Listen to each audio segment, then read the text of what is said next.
ধন্যবাদ আপনাকে। প্রথমত বহির্বিশ্বের যুদ্ধ, যে যুদ্ধ চলছে, সারা বিশ্ব নিয়ে চিন্তিত। সারা বিশ্বের মানুষ চিন্তিত। কারণ এই যুদ্ধতে শুধু বাংলাদেশ নয়, প্রত্যেক দেশেই আপনার তেল সংকটের দেখা দিয়েছে। বাংলাদেশ থেকে আরো অনেক উন্নত দেশও কিন্তু এখন তেল ছাড়া চলতেছে। তো আল্লাহর কাছে শুকরিয়া যে বাংলাদেশে এখনো তেল দিচ্ছে সরকার। প্রতিদিন সরকার ১৮৬ কোটি টাকা ভর্তুকি দিয়ে তেল দিচ্ছে। এখন আপনি প্রশ্ন করতে পারেন তেলের লাইন এত দীর্ঘ হচ্ছে কেন? আমরা বাঙালি জাতি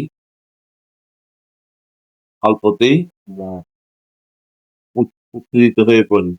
দেখেন আপনি প্রত্যেকটা গাড়িতে তেল থাকা সত্ত্বেও তারা আবার তেলের জন্য লাইন নিচ্ছে। দেখবেন আপনি প্রত্যেকটা গাড়িতে তেল আছে। যারা তেলের লাইনের জন্য দাঁড়িয়ে আছে প্রত্যেকটা গাড়িতে তেল আছে।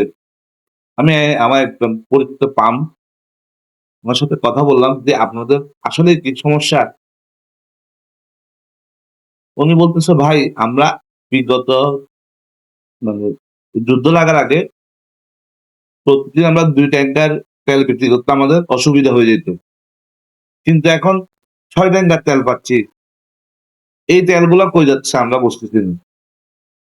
৬ ট্যাংক তেল পাওয়ার পরও আমরা তেল শর্ট পড়তেছে। তাহলে আমরা কি ধরে নিব কোন একটি কুচক্র মহল এই তেল সংকটের পিছনে উঠে পড়ে লেগেছে? নাকি কোথাও মজুদ কোথাও আপনি দেখবেন বিভিন্ন জায়গায় তেল মজুদের খবর পাওয়া গিয়েছে। তাহলে ব্যবসায়ী সিন্ডিকেটরা কি তেল মজুত করে রেখেছে?